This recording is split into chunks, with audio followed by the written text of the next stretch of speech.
કેમ છો વિદ્યાર્થી મિત્રો? હું ચેતન પ્રજાપતિ.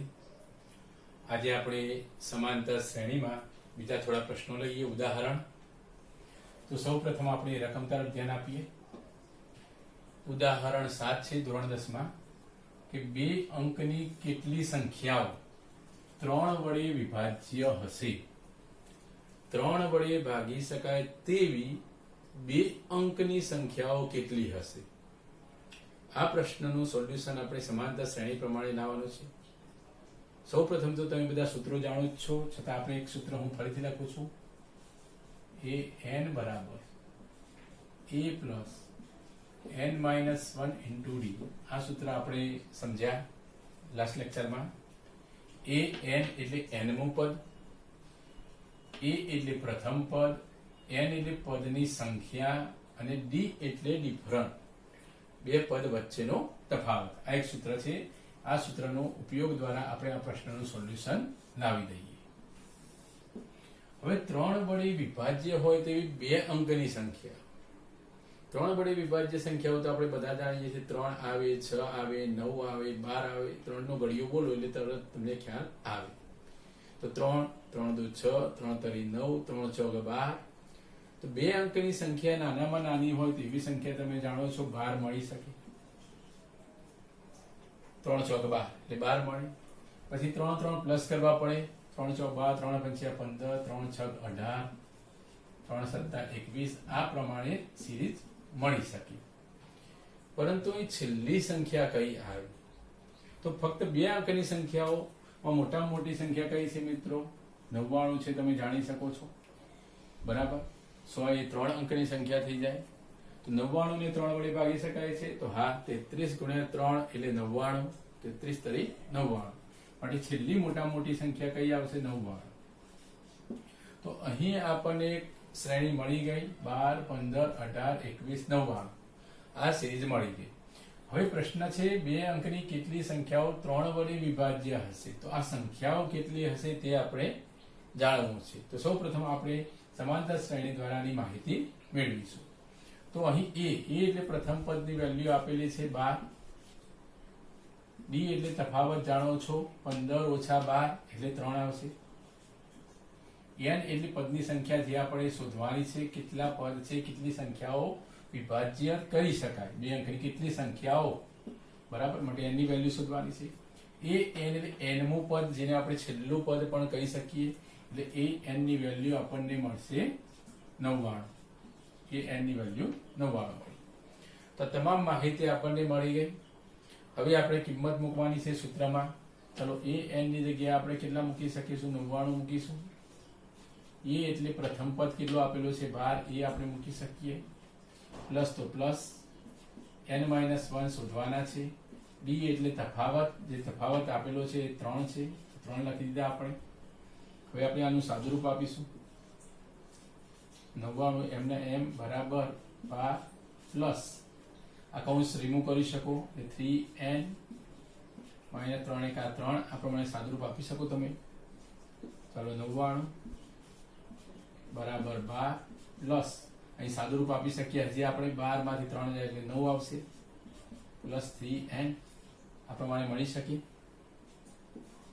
9 આ બાજુ આવેલી, 99 માંથી 9 જાય એટલે 90 વધશે. બરાબર 3n.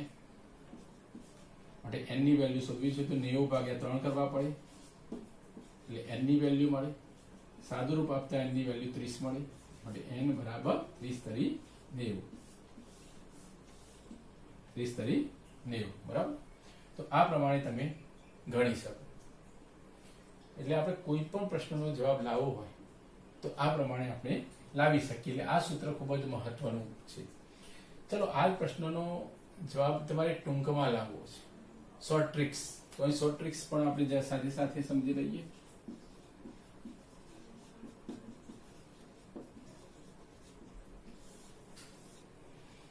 ચાલો, 3 અંકની મોટામાં મોટી સંખ્યા કઈ છે મિત્રો? 99 છે. ટોટલ સંખ્યાઓ જે કીધી છે 2 અંકની સંખ્યાઓ, એમાં 99 સંખ્યા મોટામાં મોટી સંખ્યા છે. 1 થી 9 સંખ્યાઓ 1 અંકની છે એટલે 1 થી 9 સંખ્યાઓ એમાં આવી શકે નહીં. માટે આગળની આપણે 9 સંખ્યાઓ બાદ કરી એટલે ટોટલ સંખ્યાઓ મળશે 90.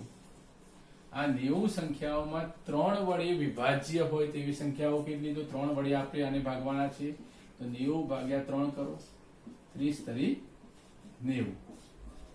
માટે ભાગફળ કેટલું આવે છે? 30. માટે આપણો જવાબ થયો 30, જે જવાબ આવી ગયો છે.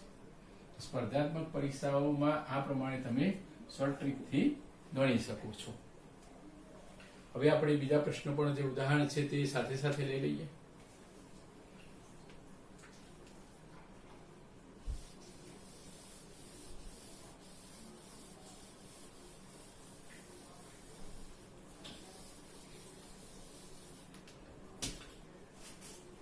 બુકના જે ઉદાહરણ છે ઉદાહરણ 7 હાલ જ આપણે સમજ્યા. હવે જે ઉદાહરણ 8 છે તેની રકમ હું લખી દઉં છું. ઉદાહરણ 8, એક સમાંતર શ્રેણી આપેલી છે 10, 7, 4 આ પ્રમાણે છે -62, 62. આમાં છેલ્લેથી 11મું પદ શોધો.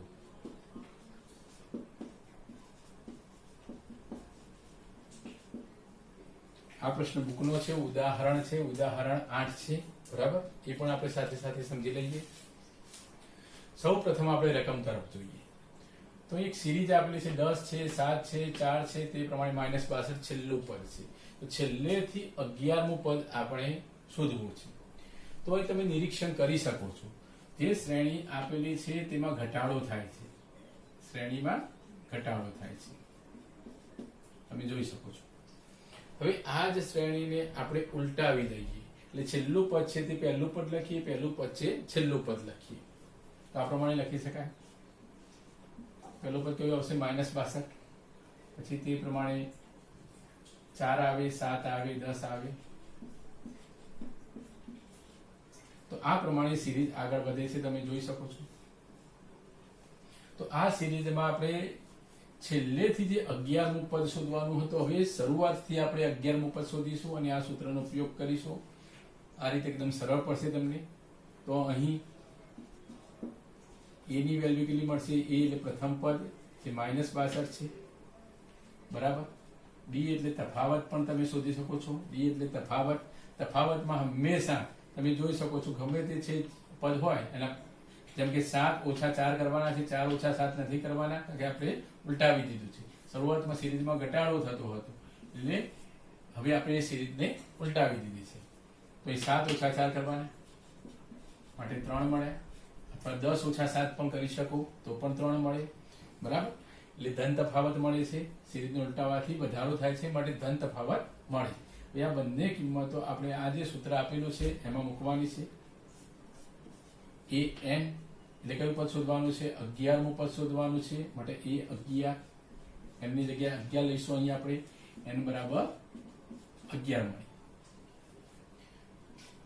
a એટલે પ્રથમ પદ. ચલો, પ્રથમ પદ કયું આપેલું છે? -62 છે. પ્લસ n - 1, n એટલે 11મું પદ છે, માટે 11 ઓછા a. d એટલે તફાવત. ચલો, તફાવત કેટલો આવે છે? 3 આવે છે, એટલે 3 લખી દીધા આપણે.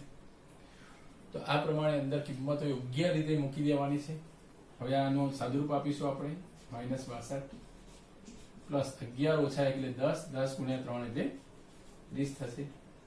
ચાલો, મોટી રકમ માઇનસ છે, નાની રકમ પ્લસ, એટલે માઇનસ આવશે. જવાબ 6 માંથી 3 જાય એટલે 3 વધે, માટે -32 આપણો જવાબ આવે છે.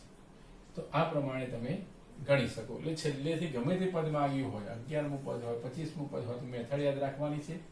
આ જે સિરીઝ આપેલી છે તેને ઉલટાવી દેવાની છે. બરાબર. પ્રથમ પદ -62 મળ્યું આપણને.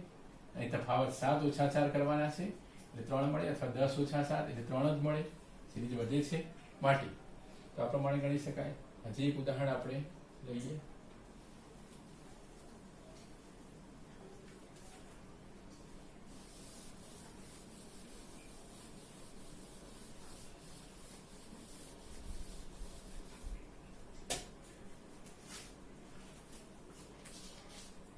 ઉદાહરણ 10 છે.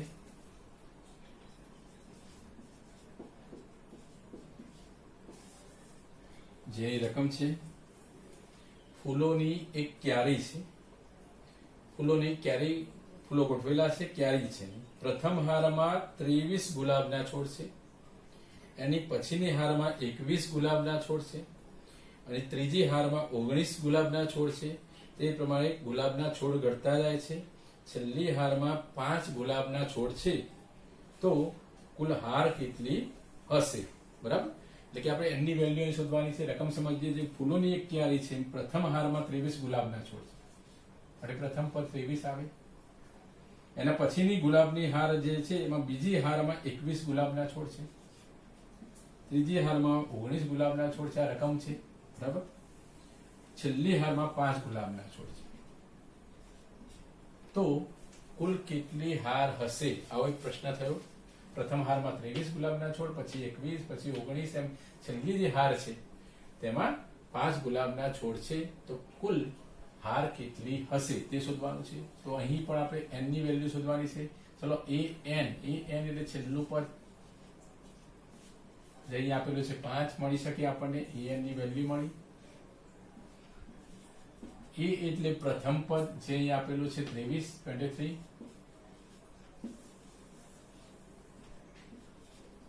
d એટલે તફાવત. હંમેશા તફાવતમાં બીજા પદમાંથી પહેલું પદ અથવા ત્રીજામાંથી બીજું પદ બાદ કરવાનું છે. બરાબર. 21 માઇનસ 23 લેવાના છે. ઘટાડો થાય છે એટલે ઋણ આવે, એટલે -2 મળી શકે. n ની વેલ્યુ શોધવાની છે. કેટલી હાર છે તે શોધવાનું છે. એટલે n ની વેલ્યુ આપણે અહીં શોધવાની છે ક્વેશ્ચનમાં. હવે આ માહિતી આપણે જે સૂત્ર આપેલું છે an બરાબર a plus n minus 1d એની અંદર મૂકી દઈશું. આપણે an ની જગ્યાએ આપણે 5 લઈશું. એ એટલે પ્રથમ પદ કેટલું છે 23, તમે જોઈ શકો છો, પ્લસ n માઇનસ 1 એટલે n ની જગ્યાએ આપણે ખબર નથી એટલે n ની જગ્યાએ n જ રહેવા દઈશું આપણે. d એટલે તફાવત. અહીં બે પદનો જે તફાવત આપેલો છે તે -2 છે.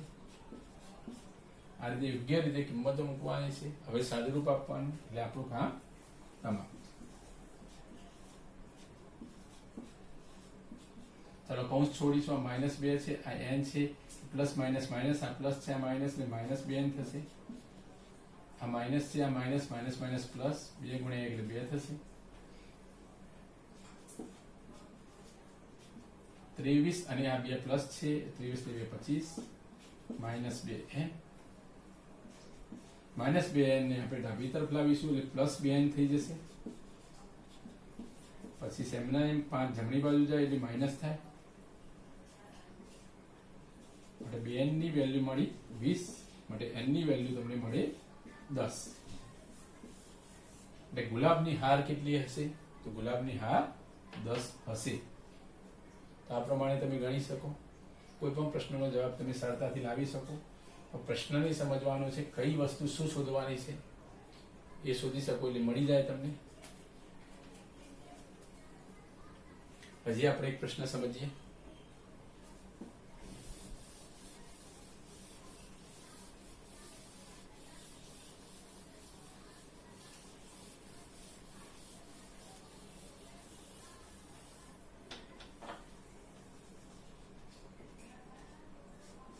પ્રશ્ન હું બનાવું છું જાતે.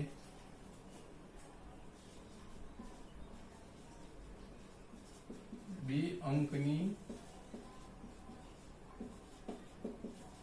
કેટલી સંખ્યાઓ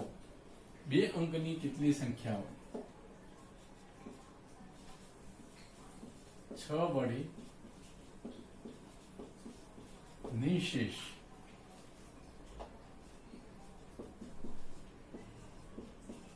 ભાગી શકાય? આ પ્રશ્ન આપણી સમક્ષ ધારો કે આવ્યો. કેટલી સંખ્યાઓ એટલે નંબર શોધવાની છે. સૌપ્રથમ હું સૂત્ર લખું છું એટલે તમને ખ્યાલ આવે. an is equal to a plus n minus 1 into d formula છે. હવે 6 વડે નિશેષ ભાગી શકાય તેવી બે અંકની સંખ્યાઓ. તો 6 નો ઘડિયો બોલો તમે. 6 એકા 6, 6 એક અંકની છે માટે ન લઈ શકાય. 6 ગુણ્યા 2 એટલે 12, તો 12 આવે. પ્રથમ સંખ્યા 12 આવી શકે, તમે જાણો છો. 6 દુ 12 માટે પહેલી સંખ્યા 12, 6 તરી 18, 6 ચોક 24, આ પ્રમાણે સંખ્યાઓ આવી શકે. ચાલો છેલ્લી સંખ્યા કઈ આવશે? તો 6 નો ઘડિયો તમને આવડે છે. જેમ કે 15 ગુણ્યા 6 બોલો તો 15 6 90 થાય, તો આવી શકે. 16 × 6 = 96 આવી શકે, 16 × 6 એટલે 96 એ પણ આવી શકે, 17 × 6 102 ના આવી શકે, બરાબર. તો આ પ્રમાણે તમે જાણી શકો છો. હવે આ સંખ્યાઓ આપણને મળી. હવે નંબર્સ કેટલા છે તે આપણે જાણવાના છે. તો નંબર્સને કેવી રીતે જાણી શકાય એ કોન્સન્ટ્રેશન રાખવાનું છે. તો એની વેલ્યુ મળી છે અહીં 12, ડી ની વેલ્યુ ડી એટલે તફાવત મળે છે, 6 6 વધે છે, 18 - 12 એટલે 6, એ એન એટલે છેલ્લું પદ અહીં આપેલું છે 96, તમે જોઈ શકો છો. અહીં આપણે એન ની વેલ્યુ શોધવાની છે. હવે આપણે કિંમત મૂકીશું સૂત્રમાં. એ એન એટલે 96 લઈશું, કિંમત એ એટલે પ્રથમ પદ 12 છે, પ્લસ n - 1, ડી એટલે તફાવત જે આપેલો છે તે 6 છે. તો આ રીતે કિંમત મૂકવાની. હવે આનું સાદુરૂપ આપવાનું છે.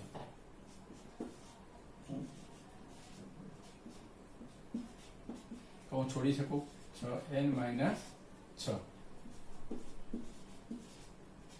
12 ઓછા 6 એટલે 6 થશે, વત્તા 6n, 96 ઓછા 6 એટલે 90 થાય, બરાબર 6n. એટલે 90, 6n બરાબર 90 માટે n બરાબર તમને મળે 90 ભાગ્યા 6, 15 6 90 માટે n ની વેલ્યુ તમને મળે 15. તો આ પ્રમાણે તમે સંખ્યાઓ શોધી શકો. ચલો મિત્રો, આ પ્રશ્નનો જવાબ હજી તમે બીજી રીતે પણ લાવી શકો. જેમ કે આપણે જાણીએ છીએ કે 2 અંકની મોટામાં મોટી સંખ્યા કઈ છે? તો 99. બરાબર. 1 થી 9 સંખ્યાઓ 1 અંકની છે, એટલે આગળની 9 સંખ્યાઓ આવી ન શકે. માટે સંખ્યાઓ કેટલી મળી? 90. આ જે 90 આવી સંખ્યાઓ એને ડાયરેક્ટ તમારે 6 વડે ભાગવાના છે. અને 6 વડે છે 15 6 90, તમે જાણી શકો છો. માટે અહીં સંખ્યાઓ કેટલી આવી ગઈ? 15 મળી ગઈ. આથી આ રીતે શોર્ટ ટ્રિક્સ પ્રમાણે પણ તમે ગણી શકો. જે વૈકલ્પિક પ્રશ્ન આવે, વિકલ્પો, એમાં આ પ્રમાણે ટૂંકા પ્રશ્નમાં તમે કેલ્ક્યુલેશન કરી શકો. તો આ પ્રશ્ન 2 માર્ક્સનો પૂછાઈ શકે. તો આજે આટલી સુધી આપણે જોઈએ છીએ.